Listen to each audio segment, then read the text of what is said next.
Thank you. Let's bring in the founder of Polaris National Security, former State Department spokesperson Morgan Ortagus, and Hudson Institute Senior Fellow, National Security Analyst Rebecca Heinrichs. Thank you both for coming on. We appreciate this. Morgan, to you first. I thought this was General McKenzie's most startling comment. Let's play it and I'll get your response. The president's decision was to maintain an embassy, to not require our citizens to leave, and of course, to not expedite the extraction of at-risk Afghans. This was not a military decision. The embassy, our citizens, our allies, all left hanging. Morgan, what do you think? It could not have been more damning. It's so frustrating. Trace, it really brings back, I think, the horror of that 2 to 3 week period for so many of us who had served in civilian and military intelligence, NGO capacities in Afghanistan for over 20 years. To see that chaotic and disastrous withdrawal brought back to life today by both of these generals' testimony confirms what we all knew. And basically that Biden and his team completely mishandled this crisis.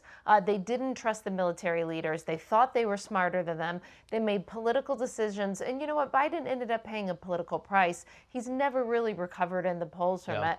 But I think most importantly, as somebody who was in the State Department, when we had to evacuate 100,000 Americans from around the world in the matter of weeks during the start of COVID, 100,000 Americans we had to get from more than one country, from all around the world, to learn today in this hearing that the State Department reportedly could not even utter the word NEO, which is, you know, the phrase that is used for non-combatant whenever you are evacuating people out of a war zone or a catastrophe. They couldn't even utter that phrase. The Biden administration, Biden himself, didn't have a plan to get civilians, to get our Afghan allies out.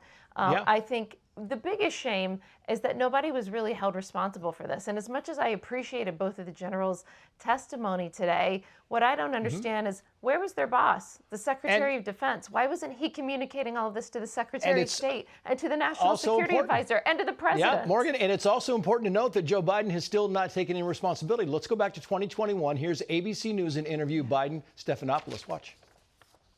Your military advisors did not tell you, no, we should just keep 2,500 troops. It's been a stable situation for the last several years. We can do that. We can continue to do that.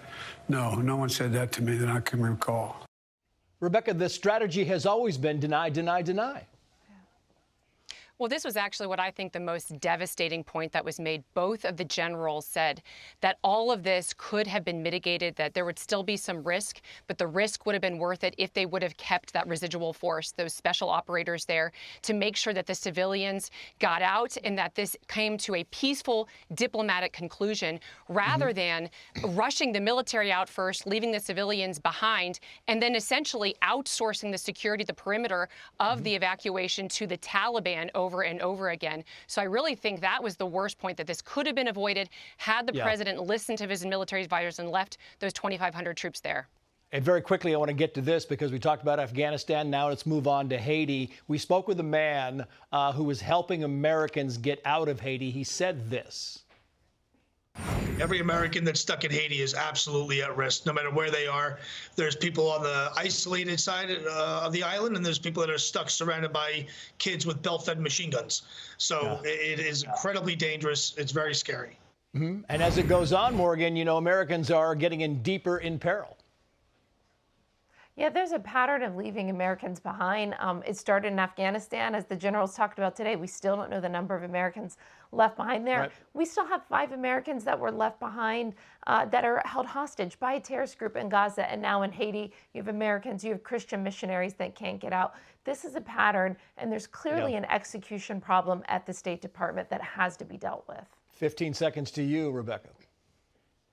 Well, listen, you know, I would say that Haiti was like an open-air prison, but it is not doing a service to prisons. They have more order. This is a catastrophe. And, you know, and if you don't have control of the U.S. border, you're going to have all of the problems that are in Haiti coming to America's shores. So, again, just like Morgan said, you know, if there was a slogan for the Obama administration, which is leading from behind, for the Joe Biden administration, it's leaving Americans behind. Yeah, Rebecca Heinrichs, Morgan Ortagus, great to have you both on. Thank you.